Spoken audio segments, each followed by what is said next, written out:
Raríssimas, raríssimos e raríssimas, bom dia. René de Paula Júnior falando aqui no Radinho de Pilha. 19 de novembro de 2025, eu resgatei a gravação dos passarinhos em Ribeirão. Ela tem uma clareza e uma riqueza extraordinárias.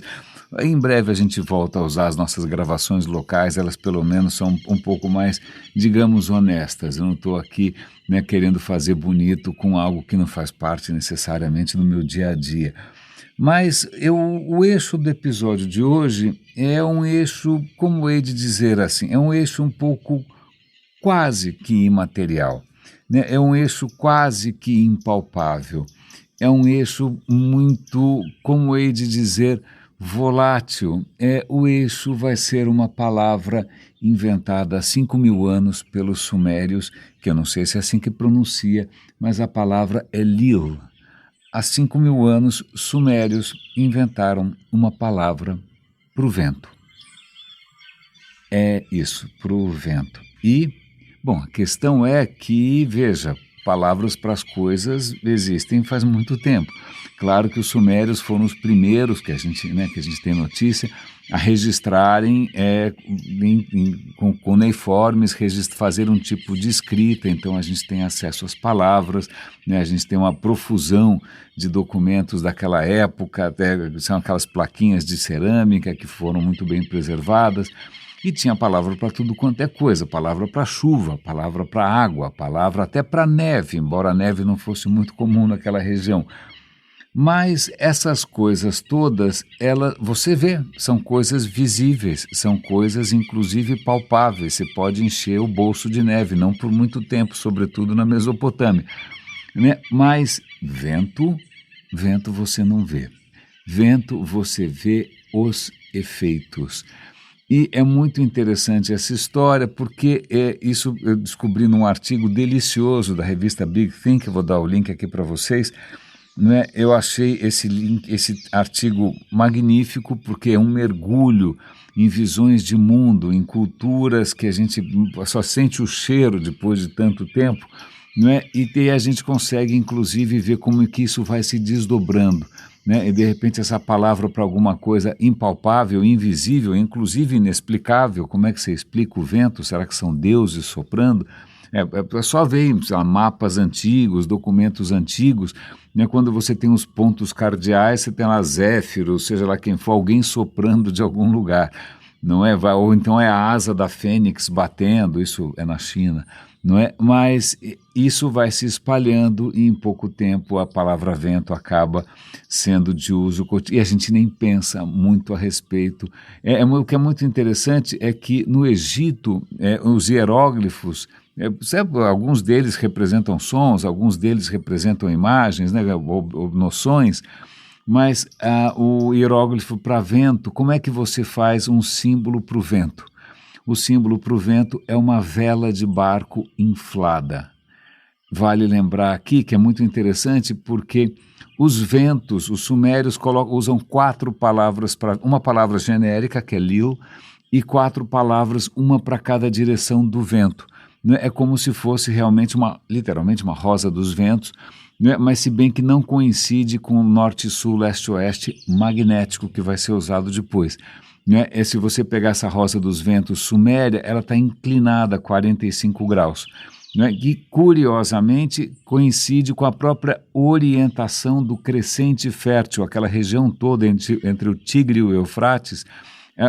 Essa rosa dos ventos se alinha, né, com o eixo principal dessa região, né? E esses ventos, inclusive, é muito interessante também, porque para você subir o Rio Nilo, para você descer o Eufrates, você justamente usa o vento que sopra nessa direção e é usado para navegação.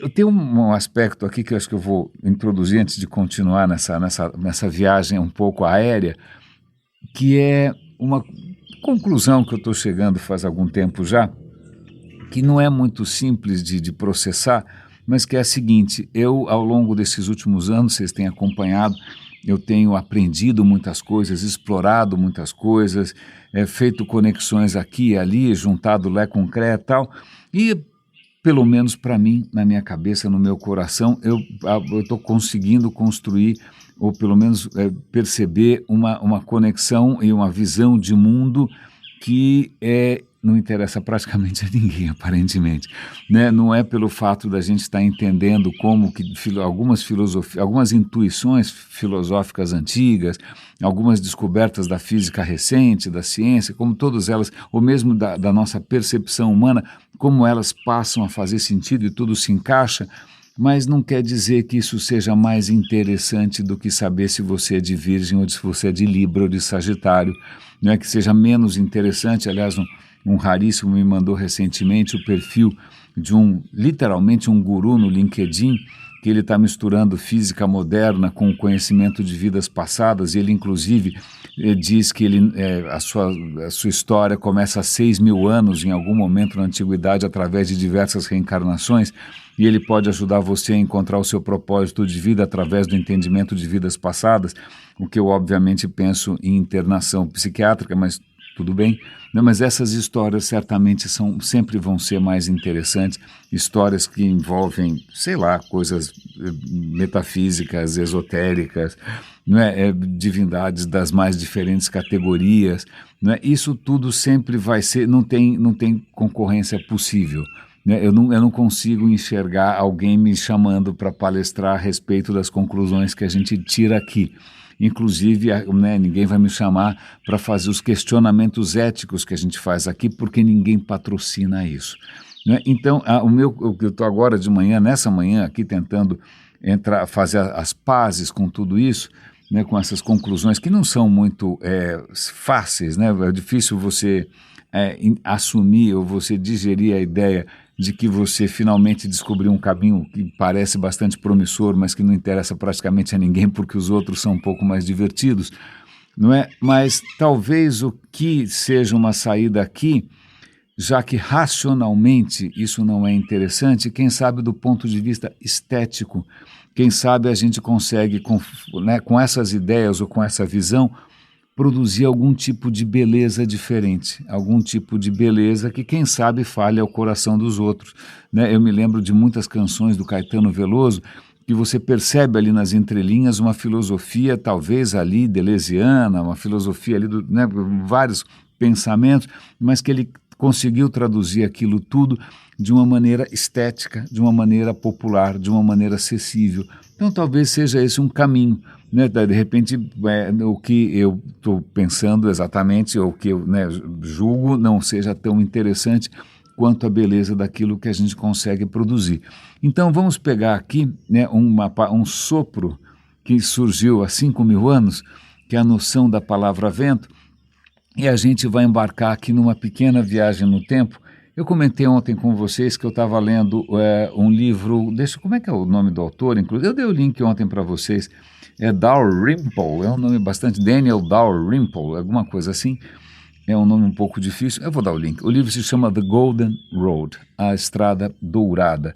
E ontem eu tive que, infelizmente, encarar um pouco de trânsito aqui em São Paulo, e eu fui ouvindo esse cara como audiolivro. Eu adoro audiolivros, eu sou assinante do serviço da Audible. Eu vou dar aqui na descrição o link para você poder testar a Audible de graça por um mês. É um serviço de audiolivros que você paga fixo e tem direito a 2 livros por mês. Eu uso isso há 200 anos, mais ou menos. E ele estava falando ali das maravilhas do quê? Das maravilhas... Ele voltou no tempo.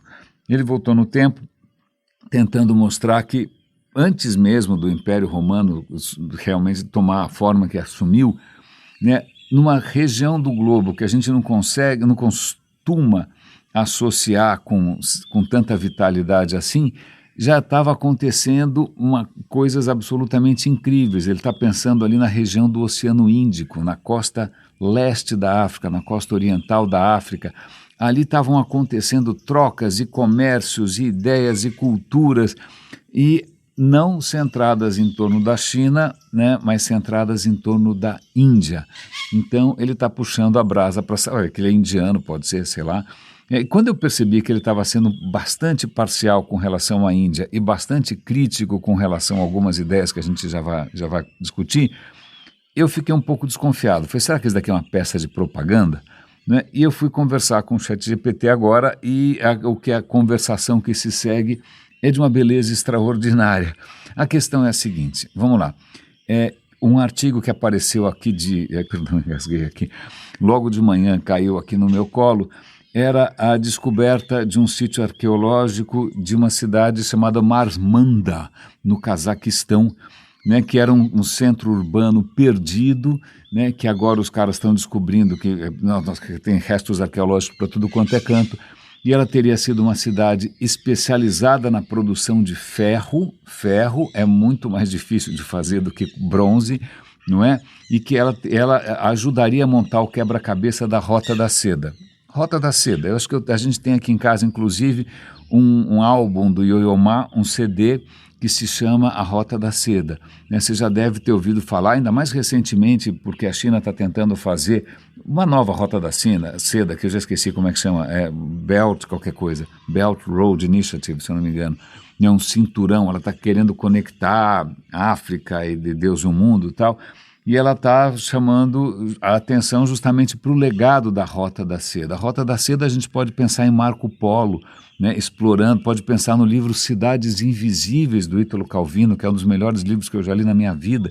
Né, tem uma coisa romântica, tem uma coisa poética com a noção da Rota da Seda, mas vale a pena a gente rever isso, porque talvez a Rota da Seda nunca tenha existido da maneira que a gente fantasia, e fantasiar é a palavra adequada, porque a primeira vez na história que surge a expressão Rota da Seda é no século XIX, é um alemão, né, justamente num período aí um pouco mais romântico, etc. e tal, ele está tentando fazer um levantamento, está tentando fazer um trabalho geopolítico, etc. e tal, e ele vem com a noção de que teria existido uma Seidenstraße. Uma Seidenstraße é uma Rota da Seda em alemão. Alguém falava antes em Rota da Seda? Não. Se você procura, não tem nenhum registro escrito, né, nenhuma palavra e nenhuma ideia de que exista uma rota estabelecida, consolidada, fixa, como se fosse alguma coisa conectando a China diretamente a Roma. Né? Não quer dizer que não existissem, caravanas, que não existissem gente levando seda, não existisse gente levando especiarias em lombo de camelo, em lombo de mula. Sim, mas acontece que isso não era uma supervia da informação, não era uma autoestrada, não era um trilho de trem, eram rotas bastante frágeis que mudavam toda hora, né? Inclusive com uma eficiência bastante baixa. Quanta mercadoria você consegue transportar desse jeito? Quer dizer, havia trânsito, mas não era necessariamente uma rota que você vê no mapa ali, nesse tatua no braço. Não. Isso é uma fantasia do século XIX, isso virou uma lenda urbana, virou um mito que a China explora muito bem. E o ponto do autor ali, a tese dele, parece que ela está sendo cada vez mais levada a sério pela comunidade acadêmica, porque a questão é, antes da gente pensar em Rota da Seda chinesa, a gente deveria pensar num outro fenômeno realmente fascinante que estava acontecendo ao sopro do vento, ao sopro das monções. Eu comentei ontem com vocês que por uma peculiaridade geográfica, meteorológica, etc. e tal, né, você tem ali na região da Índia ventos que têm uma regularidade extraordinária. Durante 6 meses eles sopram numa direção e durante 6 meses aí ele inverte e começa a soprar na outra direção.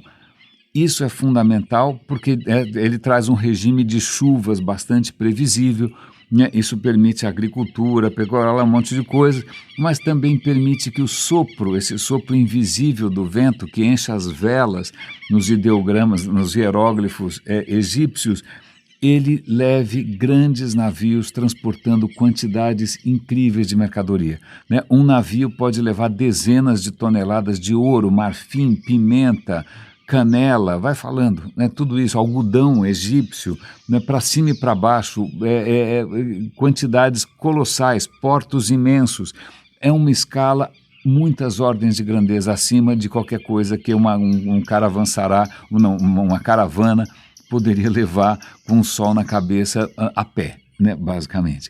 Então, é muito interessante porque eu fui pedindo mais informações para o ChatGPT, e a gente entra praticamente numa máquina do tempo que, olha, eu até brinquei com o ChatGPT, falei, olha, eu queria ter uma máquina do tempo, cara, para poder visitar esses portos, essas cidades, né, tantas línguas sendo faladas, tantas mercadorias sendo trocadas de lá para cá, tantos povos em contato, né? A gente comentou ontem aqui que os romanos nunca tiveram contato direto com a Índia expressivo, algumas coisas chegavam lá, mas chegavam através de, passando de mão em mão, com uma passagem de bastão, né? Eles sabiam da existência da Índia, não tinham contato direto, mas eles sabiam que o ouro romano ia, perdão, limpando um pouco a garganta aqui, ia parar aos montes, literalmente, né, nas mãos da Índia. Vamos lembrar que a Índia, obviamente, não é um país, não é um reino, né? Você tem ali um quebra-cabeças gigante de reinos e principados e príncipes e sei lá que mais o que, não é? Mas os romanos já estavam se preocupando, pera um instante só, né? A gente está por uma questão, às vezes, de gostos exóticos, seja pela pimenta, seja pelo algodão, seja pela seda, que muitos romanos, aquela coisa meio machista da virtude romana, masculina, do cara que é durão, vai achar que tudo isso é uma coisa afeminada e decadente, e uma boa parte do tesouro romano está literalmente embarcando em navios, indo parar, né, em cidades riquíssimas na Índia.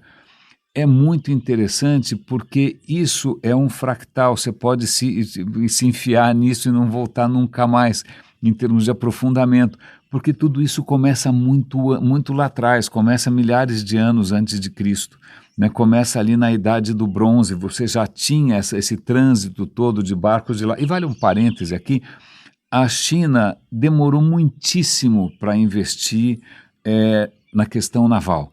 Você tem algumas pequenas, teve um lá, eu já esqueci o nome do cara, teve um chinês ali que resolveu criar uma frota e começar a explorar o norte da África e tal, mas foi um voo de galinha, né? A China vai focar nela mesma durante muito tempo em rotas terrestres, né? Porque efetivamente a rota marítima estava sendo dominada por coisas que em princípio gravitavam em torno da Índia. E o que é mais interessante é que isso tudo também vai mudando ao longo do tempo. E uma coisa que acho que o ChatGPT está deixando claro, acho que o livro provavelmente vai aprofundar, é que esse é um mundo, inclusive, em que ele é todo mediado, porque não é que sai um navio indiano e chega até... Não, passa por várias cidades e portos e entrepostos e diferentes nacionalidades. Então, o Oceano Índico ele é mediado por árabes e persas que estão, todos aqueles portos que você imaginar, Málaga, Zanzibar, né, todos eles estão falando inúmeras línguas, estão falando, tudo mediado ali por mercadores. É muito interessante porque acho que no livro ele comenta que muita gente hoje um pouco marcada pelo discurso marxista, né, um pouco marcada por essa coisa de você estar usando sempre a mesma terminologia para coisas que não necessariamente se aplicam. Ah, não, isso é o imperialismo indiano, isso é uma maneira de colonizar. Desculpa, o que está acontecendo é diferente, é comércio. Né? Comércio não é imposição, não é escravidão pela força, não é imposição belicosa, militar, é simplesmente comércio indo de lá para cá. E os árabes e persas têm um papel fundamental. Então, qualquer cidade dessas que florescia com uma riqueza extraordinária, perdão, engasguei aqui, com uma riqueza extraordinária de arquitetura, de arte, de línguas, de comidas e perfumes e cheiros, né? Todas elas ali falavam várias línguas, né? Eram cidades cosmopolitas, eram centros urbanos muito cosmopolitas, até que algumas coisas começam a acontecer que mudam um pouco o jogo. Uma coisa que, curiosamente, muda de uma maneira que eu não podia prever é a entrada do islamismo. Você já tinha árabes e persas ali, né, fazendo meio de campo, grandes marinheiros, grandes comerciantes, não é? Mas aí quando entra o islamismo acaba se espalhando por essas rotas, não tanto pelo fio da espada. Eu sempre tive essa impressão que a expansão do islamismo é uma expansão militar, é uma expansão da conversão pela espada, pela força.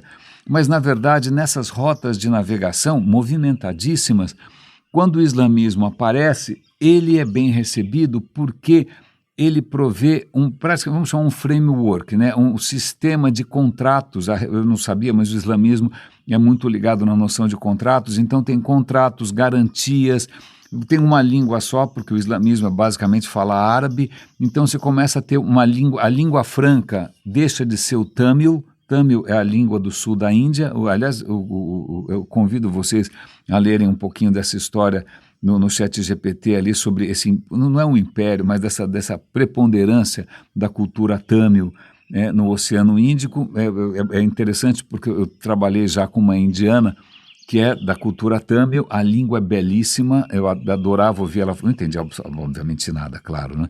Mas o que é muito interessante é que o islamismo acaba se impondo ali, não tanto na base da porrada ou da conversão, né, forçosa, queimando alguém na fogueira, alguma coisa dessas, mas simplesmente porque facilita a negociação, facilita o comércio, facilita as garantias. E começam a surgir algumas coisas ali que são praticamente o que a gente poderia chamar mais para frente de sistemas financeiros, de startups, de bancos, de sistemas de seguro, multinacionais, já estão acontecendo ali, né, ao longo de centenas e centenas de anos, enquanto o Ocidente está super atrasado. Né? Acho que uma outra mudança, que aí sim é bastante dramática, na hora em que os mongóis, né, os mongóis, lá vamos nós, os mongóis, eles acabam alcançando Bagdá. Bagdá era um centro incrível de cultura, de estudos, de transações financeiras, né? Era um hub, literalmente. Em 1200 e bolinha, os mongóis botam Bagdá abaixo, queimam as bibliotecas, destroem absolutamente tudo, põem fogo nas coisas. Então, aquele hub nunca mais se recupera.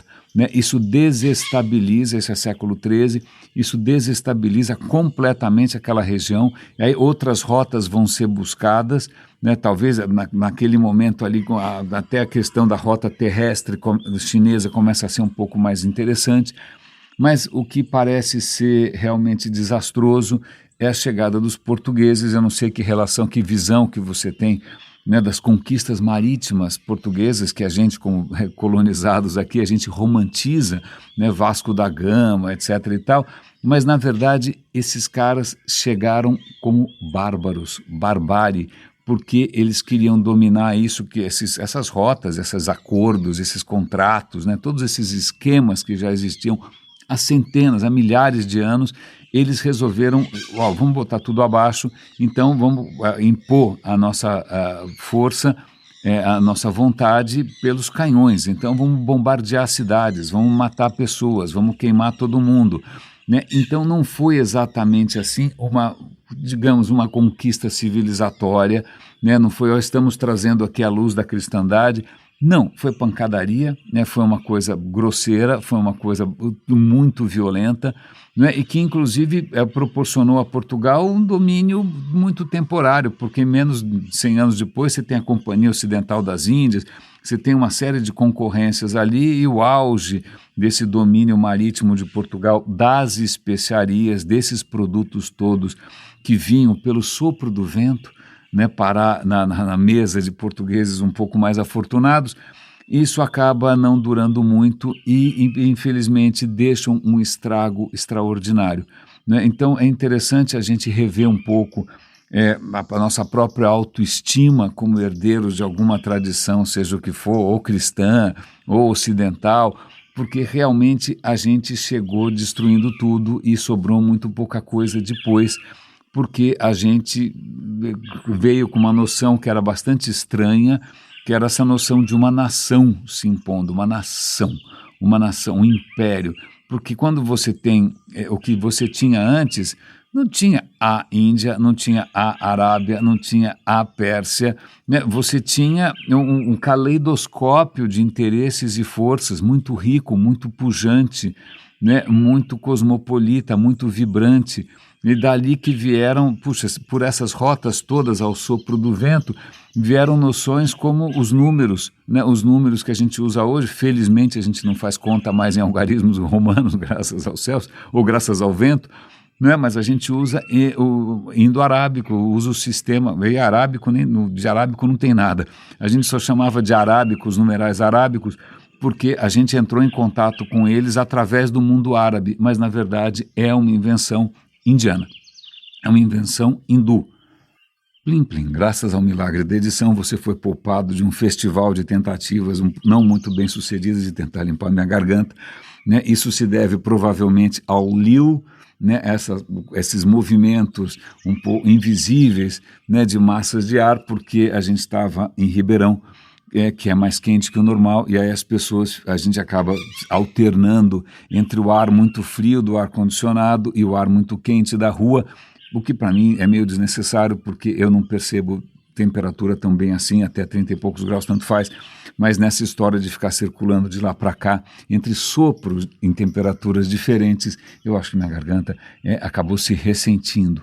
Mas voltando aqui, é muito interessante para a gente repensar, né? De novo aqui, quem sabe espero, eu terminei essa leitura do ChatGPT e desses outros artigos também, com lágrima nos olhos, porque eu queria poder voltar no tempo e ver tudo isso, imagina, circular pelos mercados, circular pelos portos, embarcar num veleiro, né, e chegar em Zanzibar e você vê ali a arquitetura persa misturada com a arquitetura islâmica, e isso hoje só é possível na imaginação, porque em algum momento outras visões de mundo, né, que eu não necessariamente aprovo, como vocês já sabem muito bem, né, visões em que você vai falar de uma nação, que é uma abstração para mim completamente danosa, né, na noção de um país ou de uma nação que é esquisito, né, vai falar de um único Deus que prepondera sobre todos os outros, o que também eu não acho que foi uma boa ideia,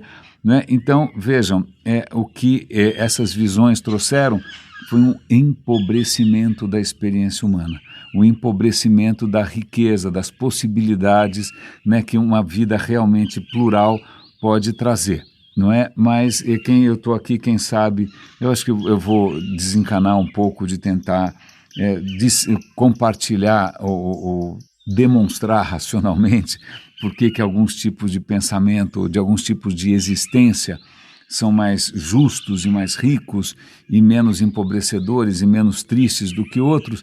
Eu acho que talvez o caminho que me resta é um caminho da estética, mostrar que a beleza que existe em fluxos, a beleza que existe na noção de que as coisas estão em perpétua transformação, a noção de que as coisas estão sempre persistindo e se reinventando de uma maneira que não requer absolutamente nenhuma divindade que favorece mais um que o outro, ou de alguma outra noção abstrata que só serve a meia dúzia, né? Quem sabe a gente consegue aqui um sopro, né? Um sopro de novas ideias para tentar tirar um pouco dessa poeira de milhares de anos de ideia de jirico.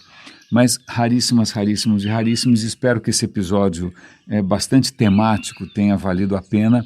Cuidem-se, por favor, e eu deixo vocês com os passarinhos de Ribeirão a aproximadamente 32 graus. Um grande abraço e até amanhã.